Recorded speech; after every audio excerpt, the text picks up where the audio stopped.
Hello friends, royal chef Sujata या चॅनलमध्ये आपले खूप खूप स्वागत आहे. अधिक मास संपत आला आहे. सुवासिनींना द्या गुप्त वाण. संपूर्ण अधिक मासाचे पुण्य मिळेल. अगदी पॉवरफुल उपाय आहे आपले सौभाग्य निरंतर राहण्यासाठी. ते कसे ते आपण ह्या व्हिडिओमध्ये बघणार आहोत. जर आपल्याला रॉयल शेफ सुजाता हे चॅनल आवडले तर सबस्क्राईब करायला विसरू नका. बेल आयकॉनवरती क्लिक करा, लाईक करा, शेअर करा. कॉमेंट सेक्शनमध्ये आपले मत लिहायला विसरू नका.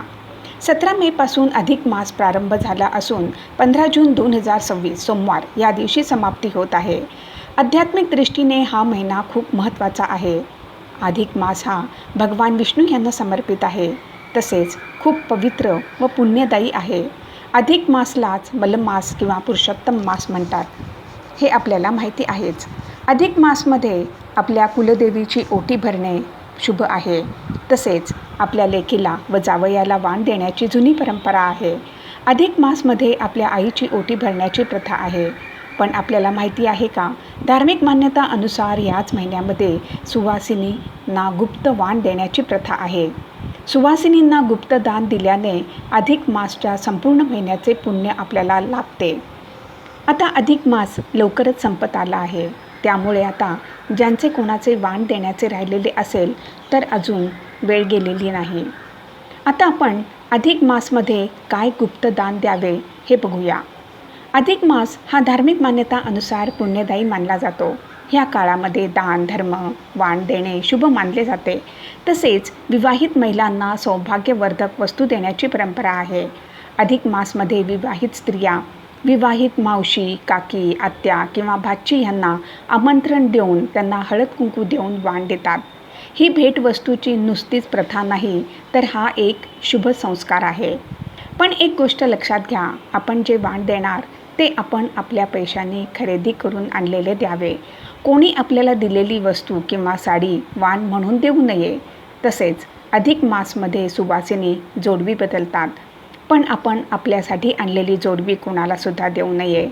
द्यायची असतील तर त्यांना सोनाराच्या दुकानात घेऊन जावे व दुसरी जोडवी घेऊन द्यावीत. आता आपण पाहूया अधिक मासमध्ये सुवासिनींना काय वाण द्यावे.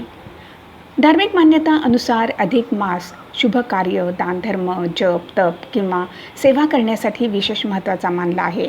त्यामुळे विवाहित महिला सौभाग्य अखंडित राहण्यासाठी व आपल्या घरामध्ये सुख समृद्धी राहण्यासाठी विवाहित महिलांना वाण देतात. आपण वाण म्हणजे साडी, हळद कुंकू, सौभाग्य अलंकार, मिठाई, खोबरे, फळे किंवा पूजेचे साहित्य देऊ शकता. पण प्लास्टिक वस्तू देऊ नका. धातूच्या वस्तू देणे योग्य आहे. पण एक गोष्ट लक्षात ठेवा, वाण देताना प्रामुख्याने आपली मावशी, काकी, आत्या किंवा भाची, आपल्या जवळची सुवासीन यांनाच दिले जाते. आपण विवाहित महिलेची ओटीसुद्धा भरून त्यांना भेटवस्तू देऊ शकता. अधिक मासमध्ये वाण देण्याचा मुख्य उद्देश धार्मिक मान्यता अनुसार अधिक मासामध्ये केलेले दान किंवा सौभाग्यवर्धक वस्तू एकमेकांना देणे म्हणजे पतीच्या दीर्घायुष्यासाठी, घरातील सुखशांतीसाठी व आपले सौभाग्य वाढवण्यासाठी शुभ मानले जाते किंवा फलदायी आहे. ह्या काळामध्ये विवाहित महिला एकमेकींना बोलवून वाण देतात. त्यामुळे नात्यामध्ये गोडवा वाढतो व सामाजिक बंध मजबूत बनतात. फ्रेंड्स, जर आपल्याला रॉयल शेफ सुजाता हे चॅनल आवडले तर सबस्क्राईब करायला विसरू नका. यापुढे सुद्धा आपण अशीच उपयुक्त माहिती बघणार आहोत.